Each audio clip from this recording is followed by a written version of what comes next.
pensons que notre maison peut nous sauver. Aujourd'hui, nous pensons que nos villas peuvent nous sauver. Aujourd'hui, nous pensons que la prospérité peut nous envoyer au royaume des cieux. Mais la Bible déclare que Zachée n'avait rien. Alors Zachée était riche, mais cependant, malgré sa richesse, il cherchait à voir qui était Jésus. Est-ce que quel que soit tes biens, tu cherches ce matin à voir Jésus? Est-ce que quelle que soit tes richesses, est-ce que tu cherches à voir qui est Jésus? Bien, une bonne question est posée. La Bible déclare que Zachée cherchait à voir qui était Jésus. Qui était réellement Jésus? Est-ce que ce Jésus-là, c'est une affaire d'argent? Est-ce que ce Jésus-là, c'est une affaire de prospérité? Est-ce que ce Jésus-là, c'est une affaire de voyage? La Bible déclare qu'il cherchait à voir qui était Jésus.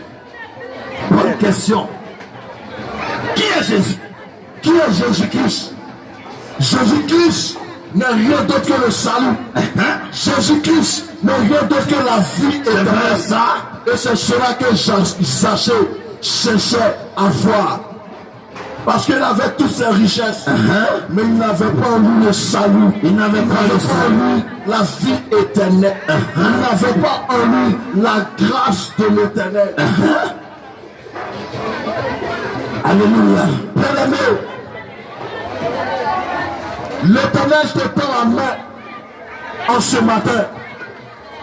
Lui, l'éternel, Jésus-Christ, se laisse trouver par celui qui le cherche. Zachée n'était pas celui à la maison. Il n'était pas assis celui à la maison. Jésus-Christ ne l'a pas trouvé celui à la maison. La Bible déclare que Zachée s'est levé pour aller rencontrer Jésus-Christ. Il avait entendu les merveilles de Jésus-Christ. Il avait entendu les prodiges de Jésus-Christ. Alors Zachée cherchait à rencontrer Jésus-Christ. Bien-aimé, tu es différent de Zachée. Quand on te dit, viens à Jésus-Christ, tu ne fais aucun effort. Quand on te dit, viens, allons à l'église, tu n'es pas prêt, tu n'es pas prête. La Bible déclare que Zachée s'est levé. Il a cherché à rencontrer, à voir Jésus-Christ. Qui est Jésus?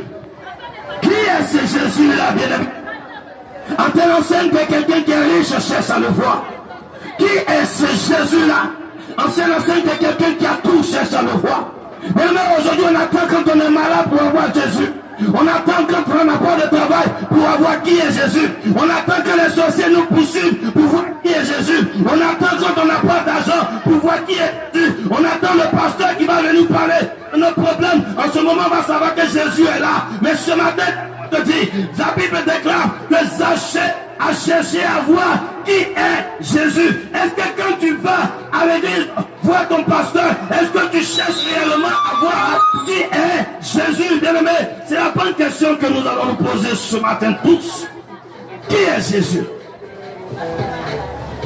Il y avait le féticheur, il y avait le marabout, il y avait le bouddhiste.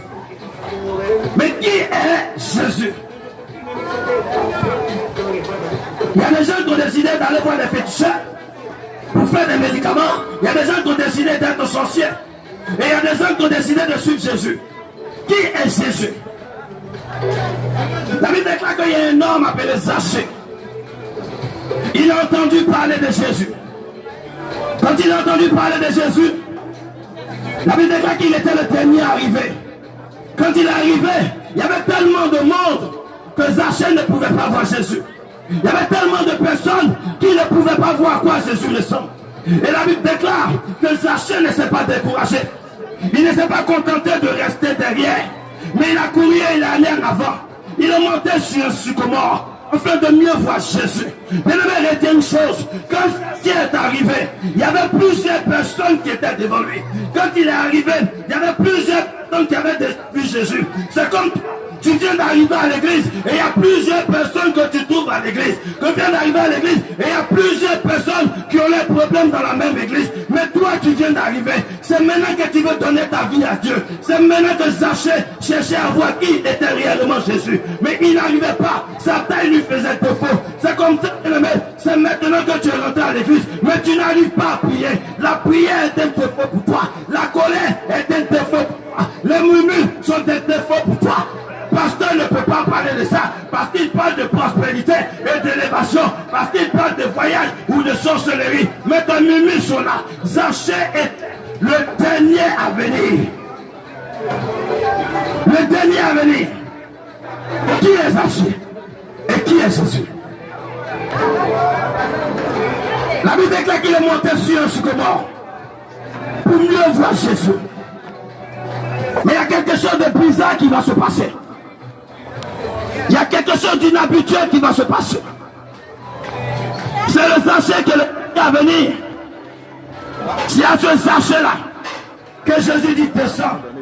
Aujourd'hui, c'est chez toi que je vais être. Le dernier à venir, c'est lui que Jésus veut visiter.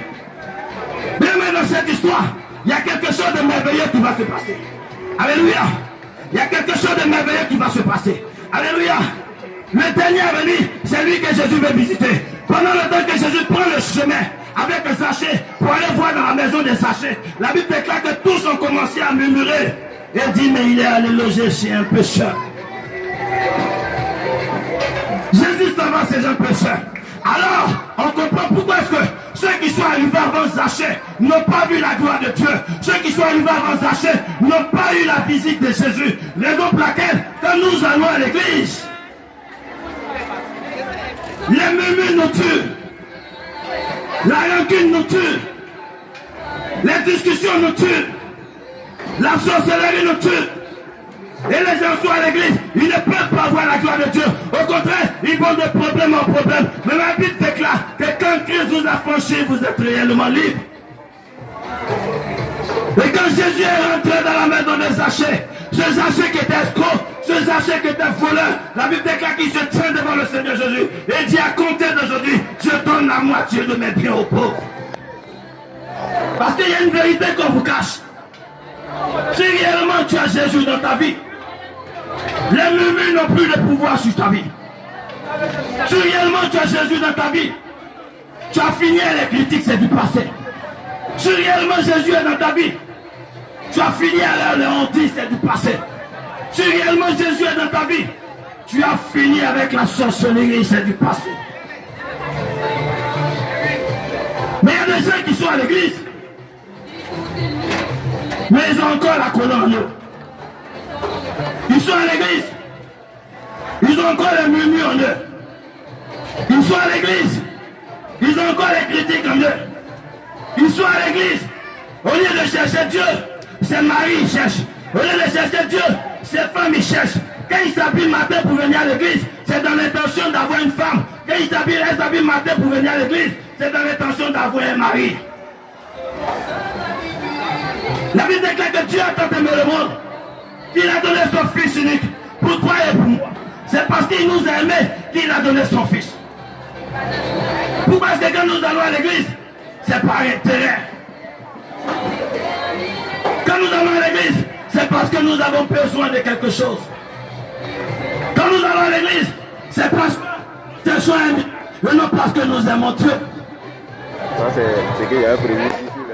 Quand tu aimes un homme ou quand un homme aime une femme, bien aimé, quand tu te suis, même s'il n'y a rien ici. Est-ce que quand on nous a franchi, nous sommes. Qui est Jésus? Qui est Jésus qui change la vie de tous ceux qui croisent? Mais cependant, ça fait 1 an, 2 ans, 3 ans, pour toi 15 ans, mais tu n'as pas changé. La Bible déclare que c'est Paul qui persécutait l'église. Quand il a croisé Jésus, il ne persécutait plus l'église, parce que sa vie avait changé. Il est devenu proclameur de l'évangile. Comment toi tu as croisé Jésus? Comment toi, c'est Jésus tu suis, mais ton mensonge est là? Qui est Jésus? À tous ceux qui l'ont reçu, à ceux qui ont cru en son nom, le Dieu créateur de la terre et du ciel a donné le pouvoir de devenir enfant de Dieu. La Bible ne dit pas que mon peuple meurt à cause des sorciers. La Bible ne dit pas que mon peuple meurt à cause du fétiche. La Bible ne dit pas que mon peuple meurt à cause du marabout. La Bible déclare que mon peuple meurt parce qu'il lui manque la connaissance. Ce qui intéresse le chrétien aujourd'hui, c'est comment il va devenir riche, comment il va se marier. Le reste, ça, c'est pas un problème. Du 1er au 31, on peut lier le sorcier, on peut le découper. Mais si tu meurs pendant le temps que tu es en train de découper le sorcier, si tu meurs pendant le temps que tu es en train de faire les voyeurs, si tu meurs dans ton quartier, où ton âme va?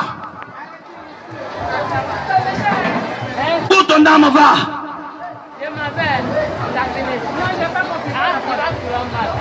Où ton âme sera? Si aujourd'hui tu tombais, où ton âme va? Si tu tombais sans avoir Jésus. Bien aimé, après la mort, il y a une vie. Mais la vie pendant la mort, c'est qu'on appelle la vie éternelle. C'est quand on est vivant qu'on l'obtient. Et celui qui est le tonnerre de la vie éternelle, c'est Jésus-Christ. C'est lui le chemin, c'est lui la vérité et c'est lui la vie. Si tu es sur le chemin du fétichisme, retourne-toi parce que tu t'es trompé.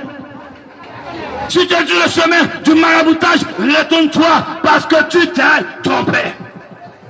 Si tu es sur le chemin du bouddhisme, retourne-toi parce que tu t'es trompé. C'est Jésus-Christ de Nazareth, le véritable chemin. Amen. Et sur ce chemin, il n'y a pas d'hypocrisie. Sur ce chemin, il n'y a pas de mensonge. Sur ce chemin, il n'y a pas de murmure, bien-aimé. Aller en France ne peut pas t'envoyer au paradis.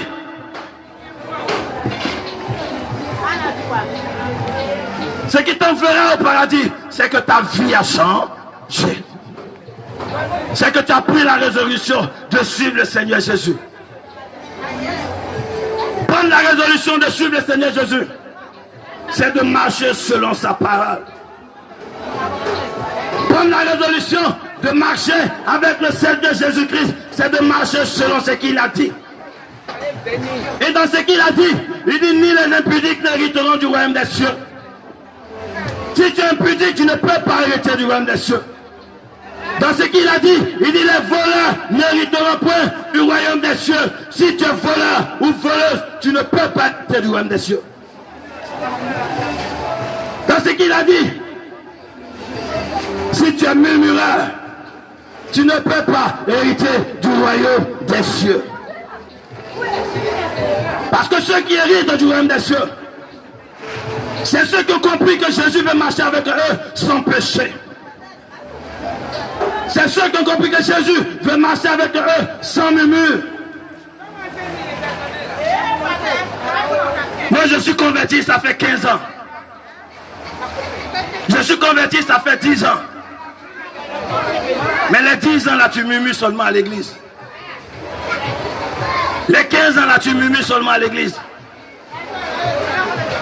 C'est pas ça être converti. Alléluia. Alléluia. Alléluia.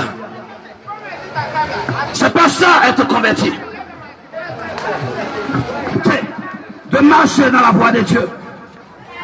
C'est accepter de marcher selon la parole de Dieu. Être converti, c'est dire, je prends la résolution de ne plus mentir. Je prends la résolution de ne plus avoir 2 ou 3 gars. Je prends la résolution de ne plus mentir sur quelqu'un. Je prends la résolution de ne plus aller voir Fanta pour qu'elle me donne les médicaments qu'on appelle coller. Je vais basser le gars là pour qu'il m'aime. Être converti, c'est prendre la décision d'abandonner tout ce qui est mauvais. Parce que c'est des personnes comme ça que Dieu cherche.